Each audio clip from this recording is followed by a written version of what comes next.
have some breaking inputs with regards to the GST.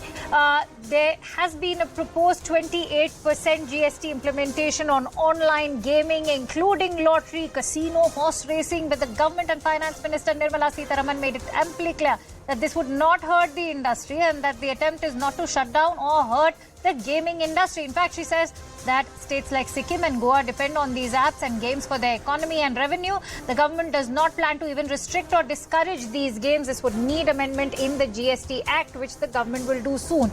Let's quickly go back to Pallavi. Pallavi, but the question still remains, how will the gaming industry be impacted by this 28% GST proposal?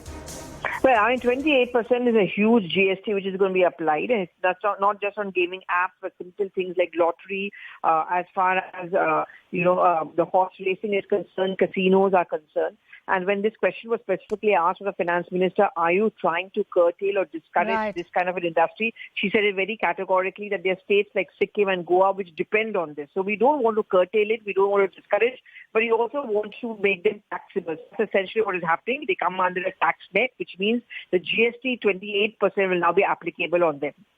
Right. At the same time, Pallavi, important to differentiate that the finance minister, in fact, the entire finance ministry is of the view that there should be no differentiation when it comes to earnings, whether from games of skill or whether of games of chance.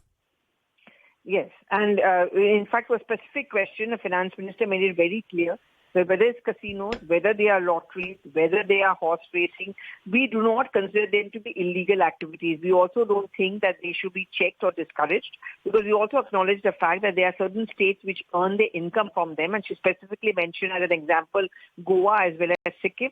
But we also cannot have a situation that they cannot be taxed, so they have to be brought under a GST purview, which means the earnings which the particular state gets in, or whichever industry or whichever vendor is there, they will have to pass on a part of it to the central government or to a state government, as the case may be, by virtue of the 28% GST. But I think with this announcement of the GST net on them, it's also an acknowledgement by the central government. And she said that it's an acknowledgement by the central government that these are those apps which are very much here to stay. They are illegal, perfectly legitimate, and they are important for the economic growth story of small states like Goa as well as Sikkim.